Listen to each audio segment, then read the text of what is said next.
tayo guys. So, Wednesday, duty tayo ulit.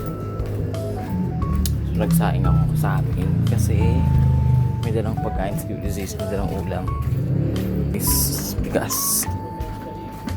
Ayan, di ba siya? Nagsaing ako sa bahay. Tara, lapit na ako sa base eh. Pakain na ito? Ano pakain na ito? Paksiw!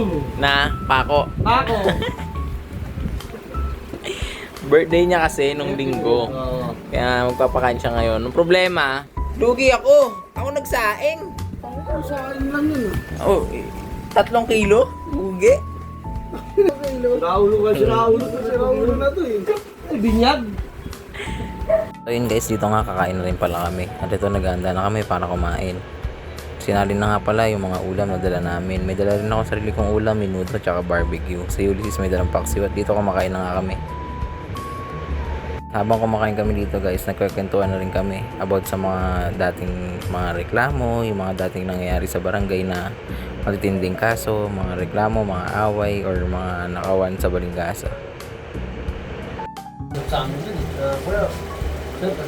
Lalo nung pala-medical namin. Guys, tapos ka namin kumain. Tapos na kami. Kanya-kanya ng pwesto. Ping kami mamaya. Kami tatlo nila Ulysses, ni Pet Rubing. At dito nga dumating si Sir Sultan kasama ang isang bagong lipat na TMRU. At dito tinuro niya kung saan ang BPSO outpost ng Balingasa. So yun, mag-rubing kami guys. Maambo na guys. Maambon na siya guys. Mag-rowing kami. Driver namin no. Si Otis. Boss, saan tayo? Ayun guys, nandito na kami sa Oro. Going kami ng Santo Cristo at iikot ng Balitawak. Punta namin yung St. Joseph.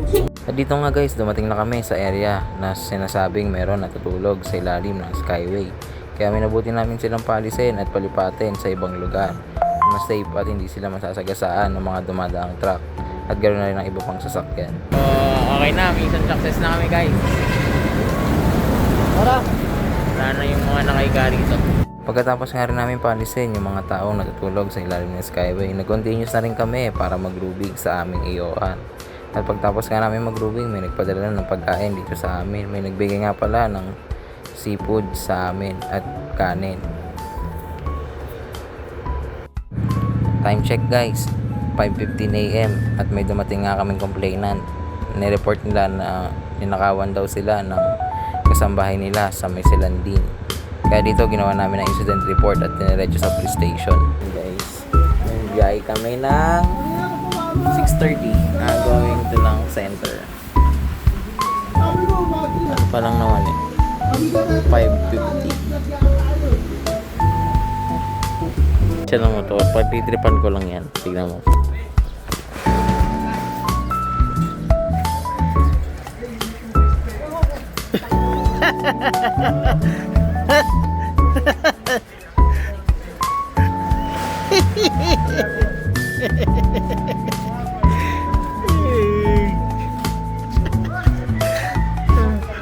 Inis ka pa motor ha?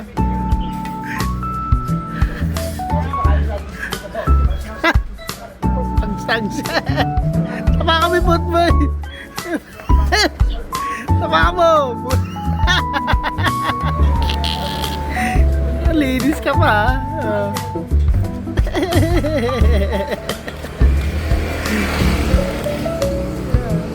So yun, tara na guys. Tignan namin yung pasyente sa Lang Center.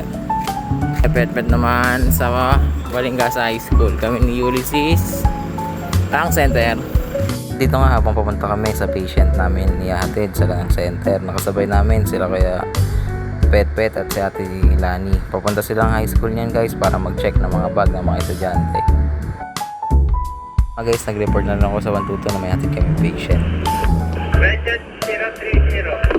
Sir, ambulance 030, mag-hatid po kami pasyente sa Lang Center.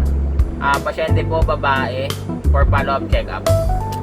Dito nga, nagsirena na rin kami para mabilis na kami makapunta sa ospital at mahabol yung oras ng check-up ng pasyente.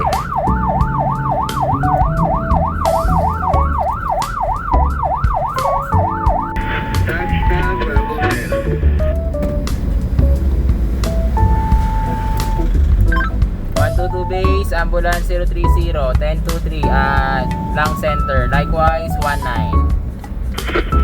Ngayon guys, pabalik namin ng base. Dalawa lang kami ni Ulysses. So ito na yung base kami. Yarn. Puyat kami. lang. Ito na yung base. Back to base na kami guys. Ganito na ang vlog. Uwian na. Bye-bye! Morning duty.